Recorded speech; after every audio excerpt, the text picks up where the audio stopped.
আকৌ পথাৰলৈ বুলি পেলাই আহি পালোহি।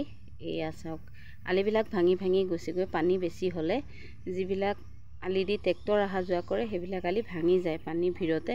গতিকে আলিবিলাকো অলপ অলপকৈ মাটি দি দিছে। আৰু এয়া চাওকচোন, আমাৰ কঠীয়া হৈ আহিছেহি। আৰু এয়া অলপ মানে আমাৰ পিছতীয়া হ'ল পেলোৱা, ওচৰৰ মানুহে পেলাইছিলে আগতীয়াকৈ। আমাৰ দুদিনমান দেৰি হোৱাৰ কাৰণে আমাৰ কঠীয়া ৰুবলৈ হোৱা নাই, কিন্তু ওচৰৰ দুই এঘৰে ৰুইছেই।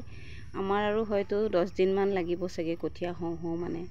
কঠীয়াবিলাক অকণমান বুঢ়াকৈ ৰুলে ভাল, নহ'লে পোকে ধৰে। মানে ৰুই দিয়াৰ লগে লগে পোকে ধৰে। গতিকে কঠীয়াবিলাক অকণমান বুঢ়া কৰি ৰুলে তেতিয়া অকণ বয়স হ'লে মানে ভাল। এয়া চাওকচোন কিমানখিনি কঠীয়া পেলাইছে।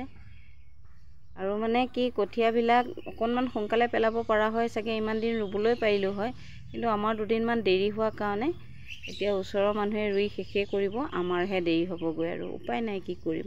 আৰু এয়া চাওকচোন আহি পালোহি। খোকাবিলাক চব উঠাই উঠাই থৈছিলে আৰু আহিয়ে এটা খোকা পাতি দিছে, বাকীখিনি পাতি দিয়া নাই বাৰু।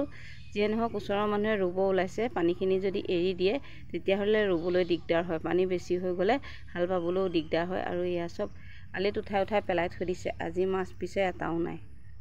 এয়া চাওকচোন, 4-5টামান পাতিছিলে আৰু আলিত উঠাই উঠাই থৈ দিছে। উঠাই থৈ দিছে মানে মাছবিলাকো চাই লৈ গ'ল নেকি, নহ'লেতো মাছ থাকে, সদায় মাছ লাগে, কিন্তু আজি এটাওৱে নাই। আৰু এয়া পথাৰ আমাৰ।